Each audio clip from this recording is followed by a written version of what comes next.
BNP কি স্বৈরাচার হবে না দেশপ্রেমিক বা গণতান্ত্রিক হবে? আজকে আমি সেই বিষয়টি নিয়ে আপনাদের মাঝে বিশ্লেষণ করতে চাচ্ছি। সেটি হলো, বাংলাদেশ স্বাধীন হওয়ার পর থেকে যে সবচেয়ে জনপ্রিয় আজ পর্যন্ত 2025-এর জুলাইয়ের 23 তারিখ পর্যন্ত যে দলটি প্রতিষ্ঠিত হয়েছে, শহীদ প্রেসিডেন্ট জিয়াউর রহমানের বিএনপি, সেই দলটি এখন পর্যন্ত জনপ্রিয়তা ধরে রেখেছেন। কিন্তু বিএনপি কি স্বৈরাচার হবে, এই শিরোনামে আমি কিছু বিশ্লেষণ করতে চাই।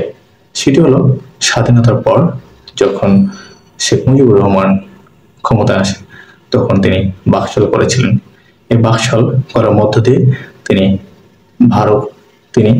ভারত প্রেমিক ছিলেন। ভারত প্রেমিক থাকার কারণে, ভারতের লেজি ভিত্তিক রাজনীতি করার কারণে তিনি বাকশাল এবং স্বৈরশাসক হয়ে ওঠেন। এরশাদ যখন ক্ষমতায় আসে শহীদ প্রেসিডেন্ট জিয়াউর রহমানের মৃত্যুর মধ্য দিয়ে, তখনও তিনি স্বৈরশাসক হয়ে ওঠেন, কারণ তিনি ছিলেন একজন ভারত প্রেমিক একজন সরকার। তার পরবর্তী সময়ে শেখ হাসিনাও যখন ভারত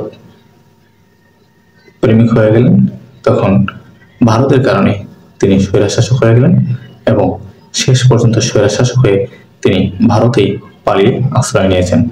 একমাত্র বিএনপি, তিনি ভারতের কখনো বন্ধু হয়েছেন কিন্তু তার প্রেমে পড়েননি, কারণ বিএনপি যদি কখনো ভারত প্রেমে পড়ে যায়, তাহলে বিএনপি একটি সময় হয়তো স্বৈরাচার হয়ে উঠবে।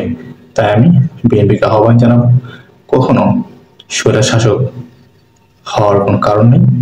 দেশপ্রেমিক হয়ে বেঁচে থাকেন, দেশ প্রেম করুন, দেশ নিয়ে চিন্তা ভাবনা করুন। দেশের, যেহেতু শহীদ প্রেসিডেন্ট জিয়াউর রহমান সেনাবাহিনী থেকে এসেও তিনি একজন গণতান্ত্রিক মানুষ ছিলেন এবং দেশপ্রেমিক ছিলেন, সেহেতু তার দল স্বৈরশাসক হোক, আমি সেটা চাই না। তাই আমি বর্তমান সময়ে বিএনপির ভারপ্রাপ্ত চেয়ারম্যান জনাব তারেক রহমানকে আহ্বান জানাবো, আপনি অবশ্যই স্বৈরশাসক হয়ে উঠবেন না, গণতান্ত্রিক সবসময় চিন্তা করবেন। এবং আপনার বাবাও শহীদ প্রেসিডেন্ট জিয়াউর রহমান গণতান্ত্রিক চিন্তা করেছেন, তিনি একজন গণতান্ত্রিক ছিলেন, আপনিও গণতান্ত্রিক ভাবে দেশকে পরিচালনা করবেন বলে আমি বিশ্বাস করি।